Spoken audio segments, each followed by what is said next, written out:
make a start. The majority of you are here. Again, my apologies, it's so cold, but hopefully, fingers crossed, it will warm up in here.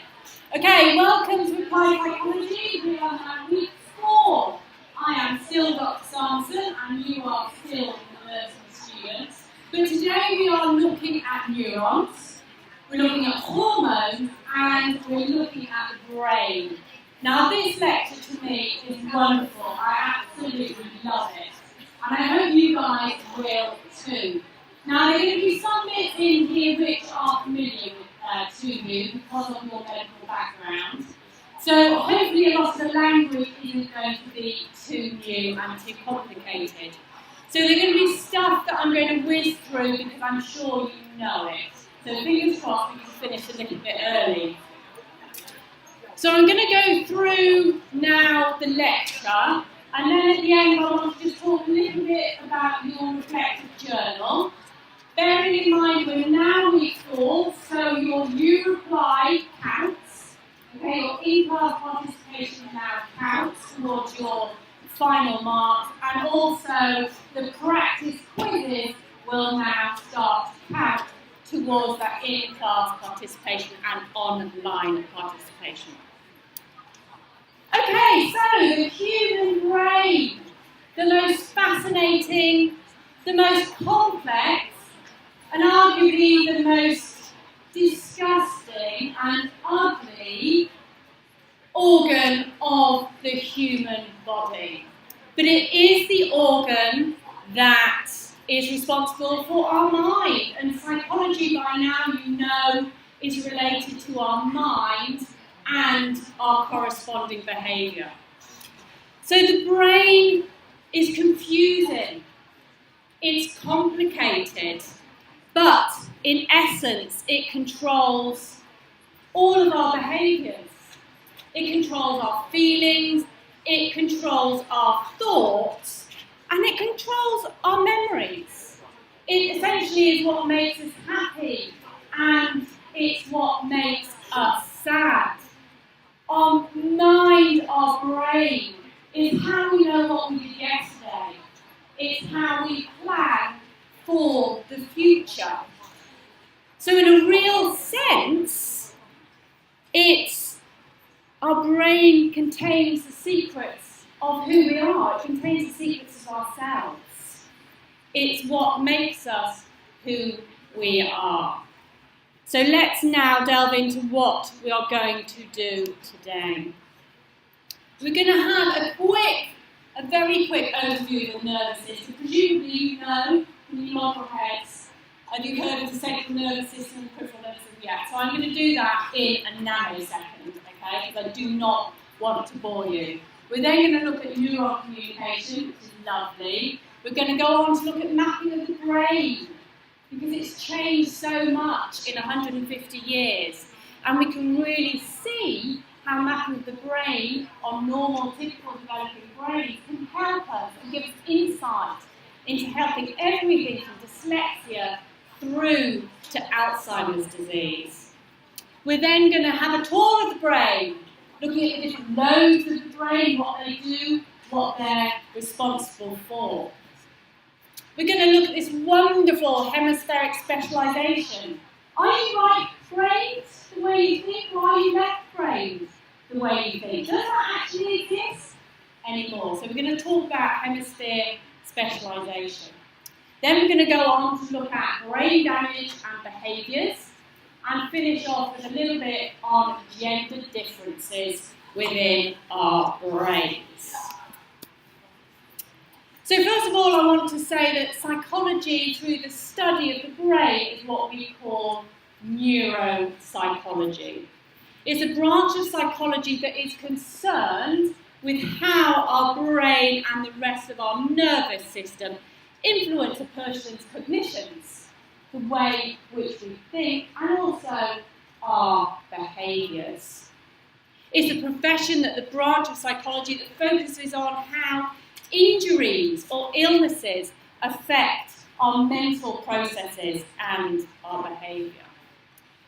So neuropsychologists investigate the biological foundations of a variety of psychological and mental processing, including our consciousness, including our mental processes, our perception, our memory, our emotions, and obviously mental health disorders.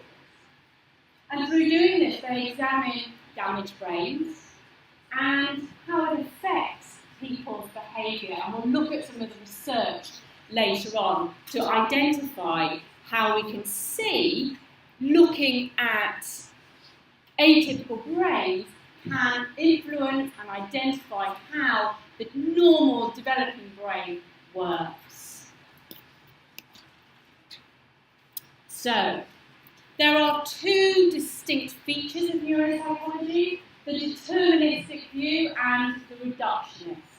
Now, we know from our lectures previously on personality and a lot of development that our behaviours can be determined by our biological predisposition, our genes. And we know that the lion's share, the majority of our human genes are expressed in our brain, and that almost all normal and disordered behaviours are polygenic. And by that we just mean that they are influenced by our genes.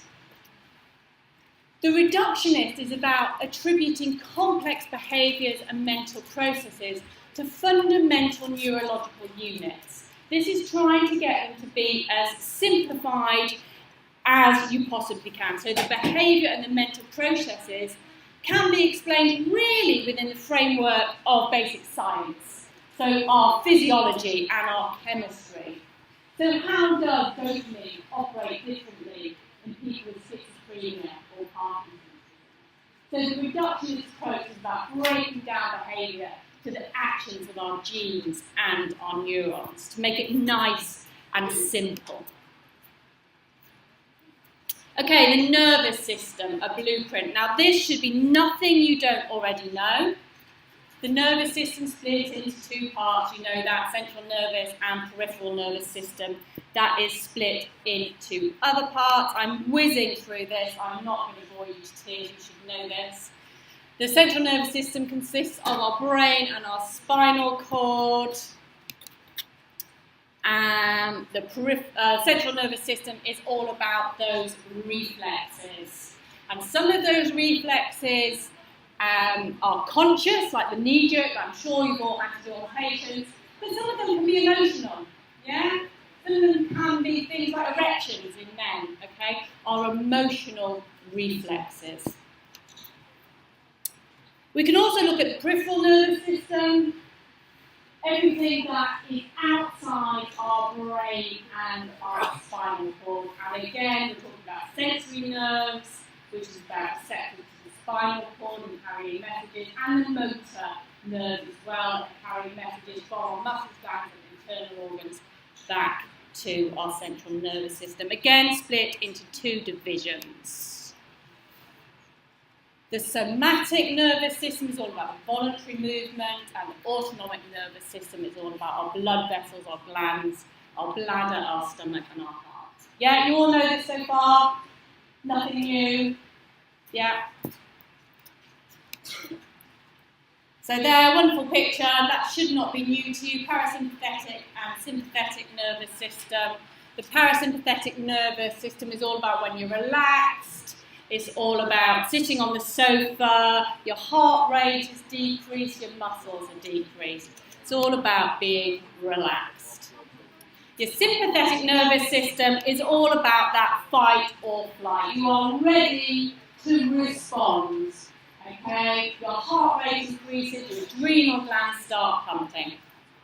Okay, that was that in a nutshell. If you don't know anything about that, please go back and look at it again, but knowing you're medically minded, I'm not spending too much time on that.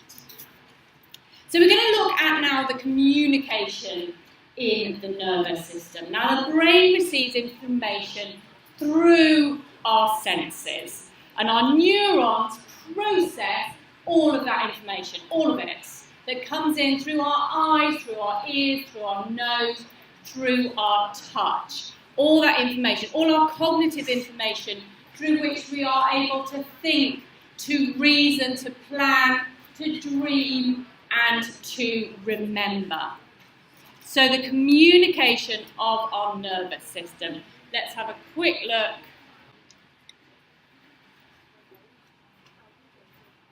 Okay, so we're going to talk about neurons now. They really are nerve cells, the basic unit of the nervous system. That's very important.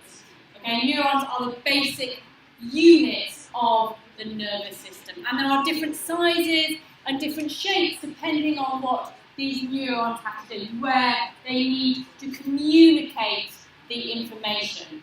There are more than 200 different types that have been identified within mammals. And they're the brain's communication specialists. And you can see the different neurons there. The spinal cord, the motor neurons are very different from the sensory neurons, the thalamus, the cerebellum, which is all our conscious cognitive thinking, hierarchical thinking, and our cortex. So they are beautiful structures.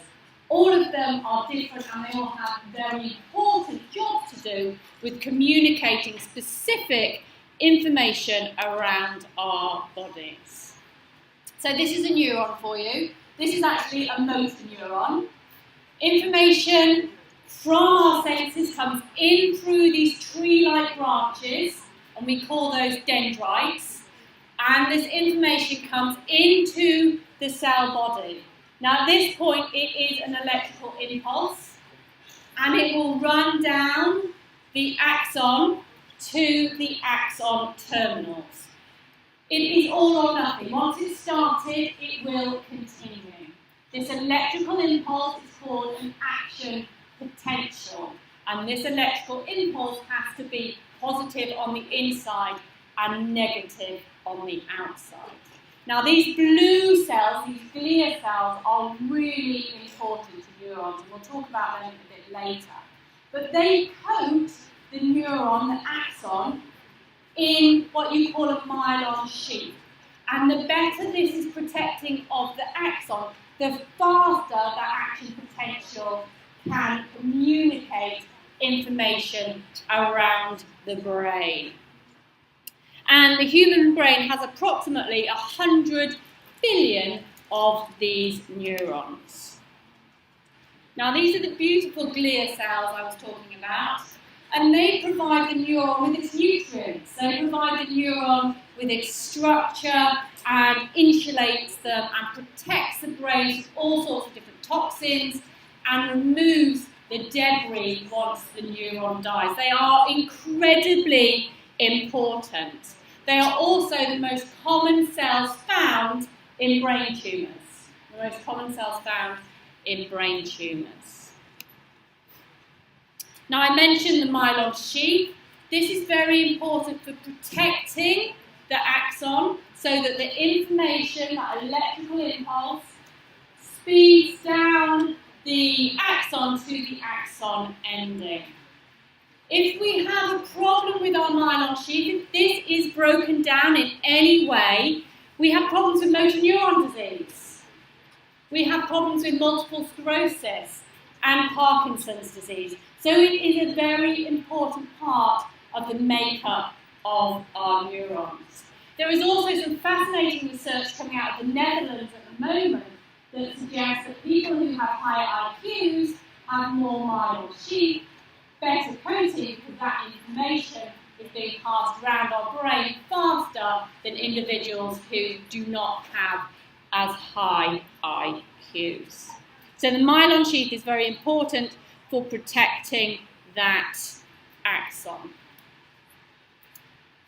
So the last structure of the neuron is the synapse.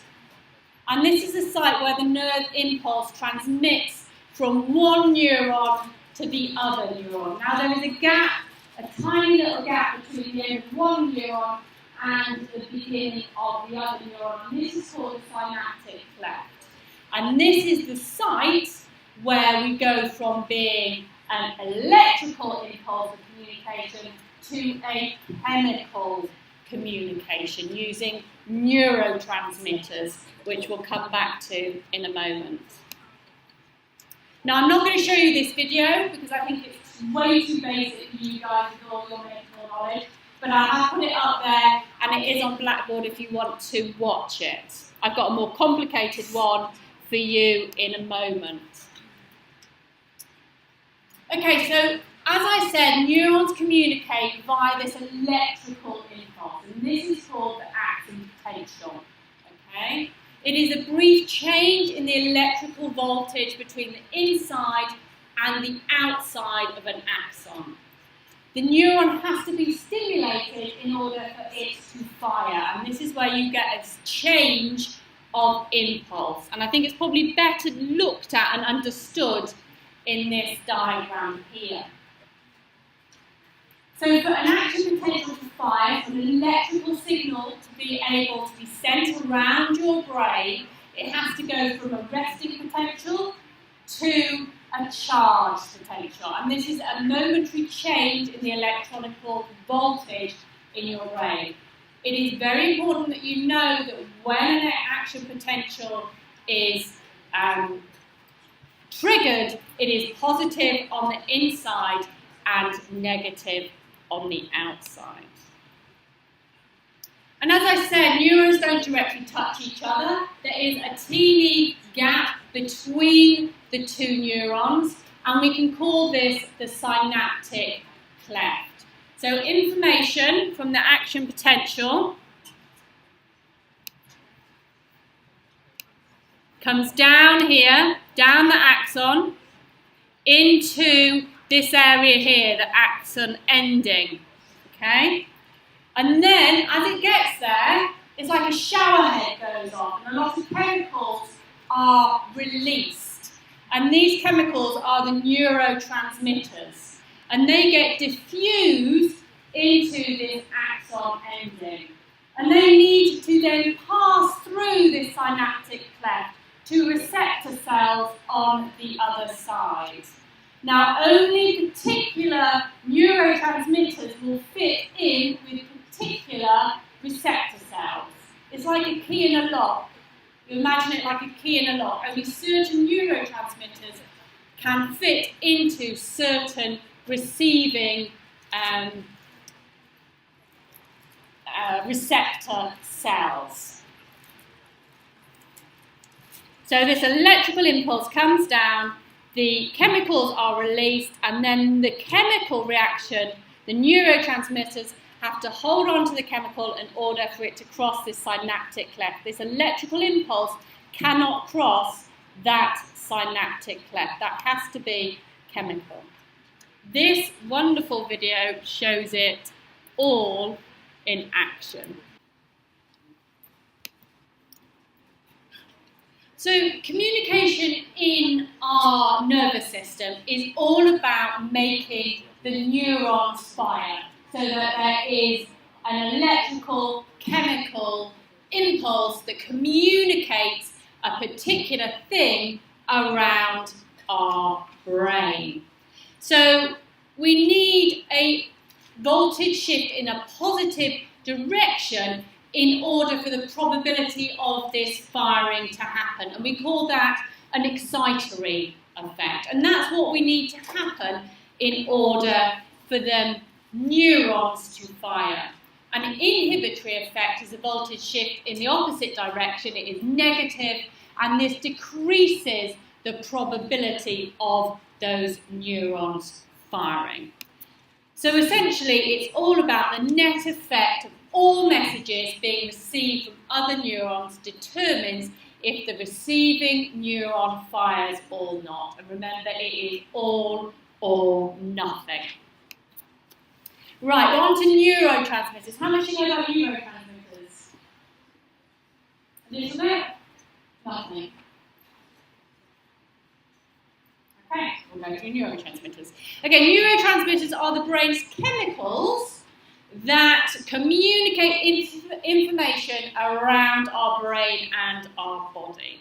The brain uses these neurotransmitters to tell your heart to beat, your lungs to breathe, and your stomach to digest the lunch that you have just eaten. Your brain, it can also affect your mood. It's what makes you happy, it's what makes you depressed, it's what helps you sleep. Neurotransmitters help you concentrate. They also help with your weight and can cause adverse symptoms when they are out of balance.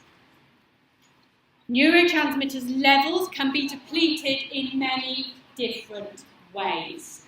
Stress will deplete your neurotransmitters. Poor diet will deplete your neurotransmitters. Maybe it's in your genes as well. We also know that drugs can adversely affect the way in which neurotransmitters work, be that prescription or recreational drugs. Also, things like alcohol and caffeine. So there are a lot of effects that can cause these levels to be out of the optimal range. Now, the major ones here, hopefully you've heard of them all: serotonin, dopamine, ACH, acetylcholine, norepinephrine, GABA, glutamate, and endorphins. And the effect depends on the neurotransmitter's level and its location and type of receptor it binds to. Bearing in mind, remember that only certain receptors bind to certain neurotransmitters. So serotonin, incredibly important for all kind of influences on our psychological functioning and also major influence on our body function. It's all about well-being and mood. It's all about your sexual desires and your appetite. Most of our brains, microphone's gone. Excuse me. Technical hitch. Hello? Yeah, okay. Most of our brain cells are influenced either directly or indirectly by serotonin. Low levels of serotonin are linked to depression and anxiety. They have been linked to obsessive compulsive disorder. And we have things called serotonin reuptake inhibitors, which you'll know about for the Prozac, to help with the reuptake of serotonin for depression. Now, dopamine is brilliant. It is the reason why computers and Netflix are taking over the world, because you finish your game or you finish your watching your program on Netflix and you get a shot of dopamine. And dopamine is all about rewards. Yeah, so therefore you feel good and you want to watch the next episode on Netflix. You want to play the next game on your computer to get up that level. Dopamine is all about rewards. Now, it's been related to an awful lot of human behaviour. It's why essentially we do what we do, because we are rewarded for it. There are certain problems with dopamine with Parkinson's disease. We're also interested in dopamine and addiction. And it plays a big role in schizophrenia. Too much dopamine release can lead to hallucinations. So dopamine has a major role in a lot of psychological disorders. Acetylcholine is related to our autoimmune disorder. Neuropinephrine is all about stress and related to that sympathetic nervous system, that fight or flight. GABA is thought to be all to do with controlling our fear and our anxiety. It is a major inhibitory neurotransmitter, whereas glutamate is an excitatory neurotransmitter, all to do with learning and memory is glutamate. And then lastly, endorphins. You'll all know about endorphins. You go for a run, what kicks in and makes you feel good and inhibits that pain. It's your natural morphine. It's brilliant. The only problem is it has underlying problems with other drugs like heroin. heroin can take over from endorphins and stop them being produced, and that's why you can get addicted to it. If you take a shot of heroin, the pain goes away, but your endorphins aren't being released naturally, so you need another shot of heroin to get rid of that pain. That's why there's this circular cycle of addiction. And many other drugs have this effect as well. Cocaine, amphetamines cause physical addiction by affecting the levels of your neurotransmitters within your body. Now, we'll talk about acetylcholine, ACH, and this has been related to Alzheimer's disease. Low levels of ACH have been linked to, or inadequate supplies have been linked to and associated with memory loss in Alzheimer's disease. We've talked about dopamine. Too much dopamine can lead to problems with schizophrenia and addictive disorders. Now, dopamine can produce hallucinations and delusions and disordered thinking. Serotonin has been linked to a lot of problems with depression and obsessive compulsive disorders. GABA has been related to anxiety disorders. Again, all that problem with fear and anxiety in neurotransmitters of GABA. And actually, 60% of neurons contain glutamate. 60% of them contain glutamate, and virtually all of them have some sort of glutamate receptor, which is why this has been thought to be linked to schizophrenia and too much of the glutamate, the interactions as well. So there's some really interesting facts about the way in which our neurotransmitters, the chemical levels within our brain, affect our behaviour. And if it's too much or too little, it really can have problems with all sorts of different mental health issues, from schizophrenia to eating disorders to depression. Now, hopefully most of that wasn't too new to you and was just a bit of a recap. Now, none of this, with any luck, is going to be new to you. The endocrine system. This is the long-term regulation. And we've got, oh yeah, okay, that's back. The long-term regulation of your body functions. Now, I'm not going to go through this because you should all know this, yeah? I'm nodding, yeah, okay. So the major hormones that you'll need to know for this course is melatonin, which is all about your sleep and your body rhythms. That stuff you take when you've got jet lag. Oxytocin, the nerve drug. Adrenals, you just need to know about cortisol. And the sex hormones, you just need to know about testosterone. You need to know about estrogen and progesterone. I'm not going to go through that because you all... Okay, we're going to move on to brain plasticity. Okay, so our brains are actually really flexible and they can rewrite themselves in response to new experiences. New learning and stimulating environments promote and produce new neurons and produce increases in their synaptic complexity. Used synapse connections can actually get pruned away because you don't use them, you don't need them, and we call that synaptic pruning. An increase in the synaptic density continues all throughout your life. The brain retains its flexibility in adapting to new situations, new experiences. And this we call plasticity. And you can see at birth there are few neurons there, but by the time you're 15 months old, those neural networks, those connections are pretty strong. And they continue throughout your life with a bit of synaptic pruning to get rid of the ones that you do not use. There is some brilliant research. I I told you psychologists love doing weird and wonderful things.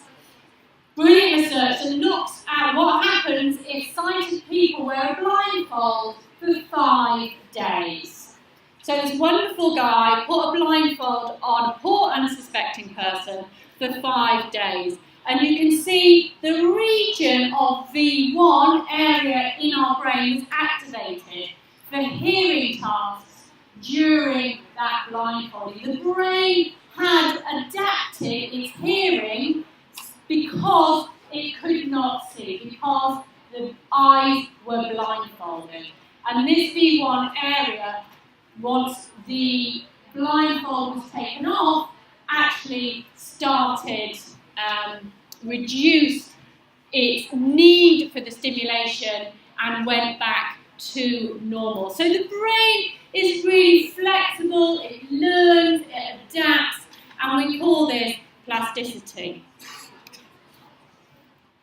Right, I'm sure I don't need to go through any of this, do I? Stem cells? Know about stem cells? Yeah? Yeah? Okay. Wonderful little things, absolutely brilliant. Okay, I'm not really going to go through them. But what I will say is stem cells improve in learning and memory, seem to divide and mature throughout your life. And it's a really interesting and amazing thing that can happen. And those animal studies have found that physical exercise, mental activity and enriched environments really do help the production and survival of these stem cells. Those of you who smoke can kill off the production of those stem cells. So think about your environment when you're nursing. Think about other people's health when we're talking about stem cell research. There's also some wonderful research that's coming out now on how we can make stem cells from skin cells. Wonderful research, and hopefully it is sort of going to be the future of science. Okay, so let's look at brain mapping. The brain may be a tangle of... Oh, we are not doing well today.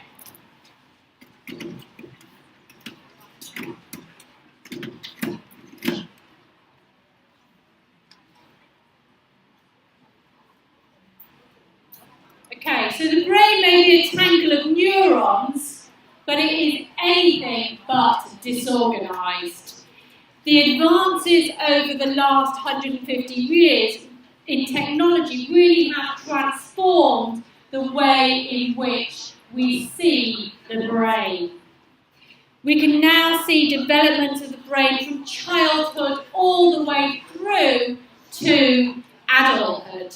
And it can really be used to see the understanding of issues such as strokes, Alzheimer's, schizophrenia, epilepsy, tumours, and even things like oxygen deficiency at birth. If we can understand how normal brains develop through from childhood to adulthood, we can look at identifying the treatments and preventions and cures for all different kinds of brain damage. Okay, the first one we want to talk about is this electrical detection using EEG, electroencephalograms. These are brilliant. If you've ever seen the results of them, you can see the brain waves in particular individuals who have the electrodes on their heads. And the difference between somebody who's in a coma, somebody who's asleep, and somebody who's conscious or active is very different in the way in which you see the printout of the brain waves.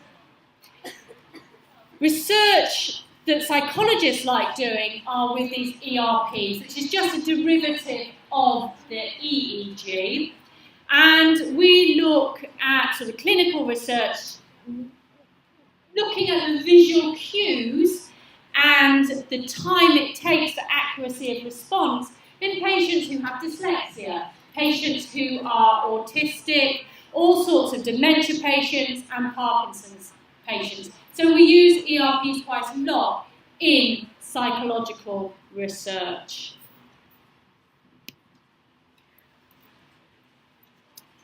Okay, looking at mapping of the brain and PET scans, the patrician emission topographies. This is brilliant. You get to inject stuff into the brains.